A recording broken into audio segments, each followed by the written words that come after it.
Draža Mihajlović je streljan, komunisti slave, slučaj je zatvoren, ali telo nije nađeno 80 godina.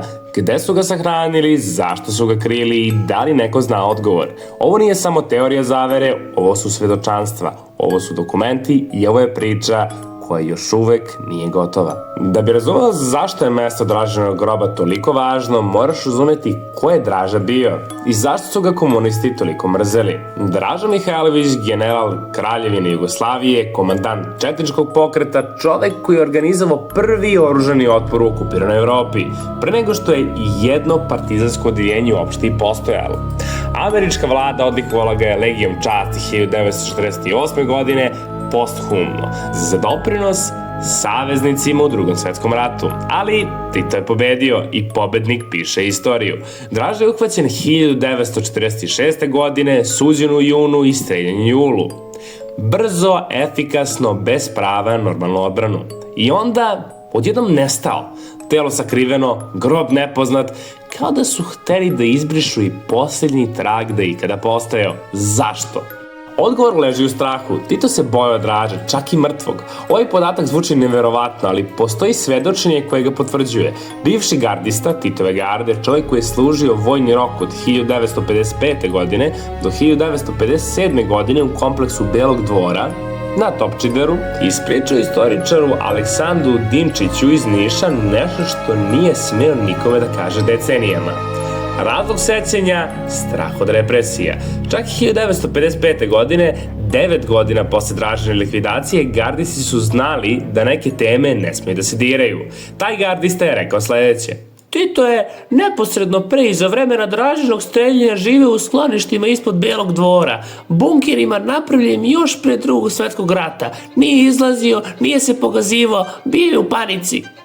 A u tim istim prostorijama, samo nešto dalje u prostoriji koju su zvali Pećina, sa olovnim vratima, poslednje nedelje svog života proveo i Draža Mihajlović. Zamislite tu sliku, Draža i Tito u istoj zgradi, u istom podrumu, razdvojeni samo zidom.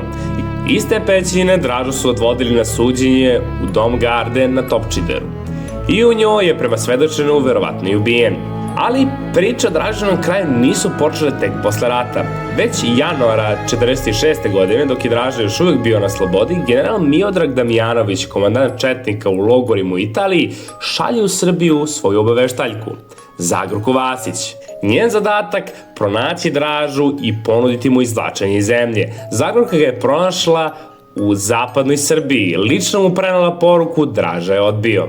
Kao i svakog puta pre toga, nije hteo da napusti Srbiju. Marta 1946. godine Damjan saznaje da je Draža uhvaćen i odmah počinje da planira oslobođenje. Četnici su u Beogradu čak i tada imali jaku ilegalu. Ljude, veze, informacije. Plan je bio ozbiljan. Komunisti su to osetili. I napravili su nešto što zvuči kao scenarij iz filma. Ali nije. Napravili su Dražinog dvojnika. Svaki dan Marica je odvozila čoveka koji je izgledao kao Draža iz zatvora u Đušinoj ulici do Doma garde na Topčideru. Javno, vidljivo da četnici misle da znaju gde je on. U stvarnosti Dražu su držali u podzemnim hodnicima koji se prostiru od Doma garde do Belog dvora, ispod zemlje, potpuno nevidljivog. Kada je likvidiran, dvojnika su vozili na razne lokacije još neko vreme da bi zavarali trag. Dokaz da su četnici obaveštajci bili blizu, postoji fotografija. Fotografija mrtvog Draže, napravljena neposredno posle streljanja. Komunisti su napravili svega 3 primerka, po jedan za Aleksandra Rankovića, Slobodana Penzića i Svetislava Stefanovića. Original su uništili, ali fotografija te iste 1946. godine objavljena u četničkim novinama u Italiji. Komunisti su pokrenuli opsežnu istragu, nikada nisu saznali kako je fotografija stigla do Damjanovića. Neko iz unutrašnjosti je procureo, neko je rizikovao život.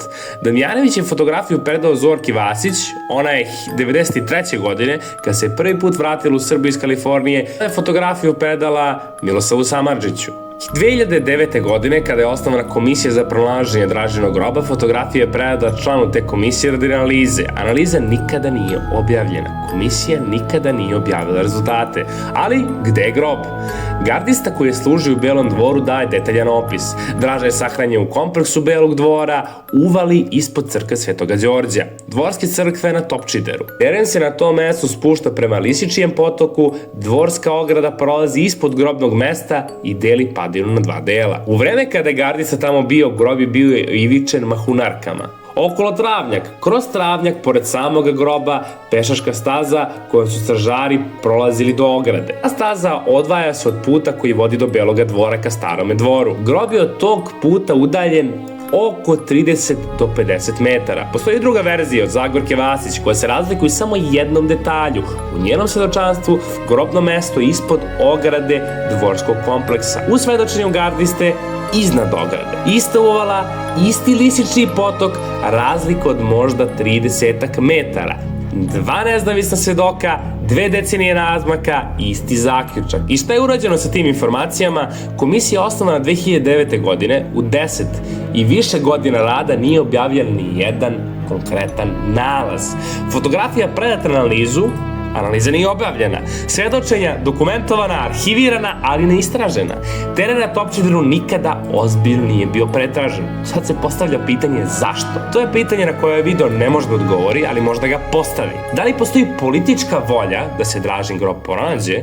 Da li neko i danas ima interes da to mesto ostane nepoznato? Da li je strah koji je gardista osjećao 1955. godine na neki način preživeo ljude koji su ga izazvali? Raža Mihajlović je rehabilitovan 2015. godine, više od 60 godina posle streljenja. Sud je rekao, suđenje nije bilo pravično. Ali telo još uvek nije nađeno.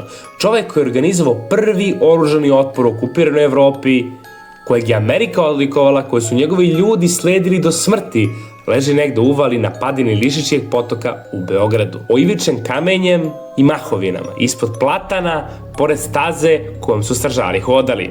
Čeka da se otkrije. Posetite srpskipatriota.com za još više istina. Subscribe-ite se na kanal i napišite nam u komentarima šta mislite. Da li je Dražin grob zaista tu?